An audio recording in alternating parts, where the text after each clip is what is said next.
লাইলা প্রতি রাতে রমাদানের প্রতি রাতে আল্লাহ তাআলা এরকম লাখো বনি আদমকে মাফ করে দেওয়ার ঘোষণা দেয়, নাজাতের ঘোষণা দেয়। আমরা আল্লাহর পক্ষ থেকে মাফ নাজাত চাই কি চাই না? আমরা যদি নাজাত পেয়ে যাই আর কিছু চাই? কথা বলে না। আমাদের নাজাত লাগবে, আওয়াজ করে বলেন তো কি লাগবে?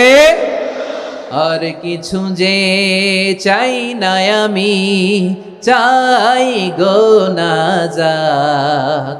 আল্লাহ তোমার কাছে আমার এই মুনাজাত। আর কিছু যে চাই না আমি, চাই গো নাজাত। আল্লাহ তোমার কাছে আমার এই মুনাজাত। আল্লাহ তোমার কাছে আমার এই মুনাজাত। পড়েন আমিন।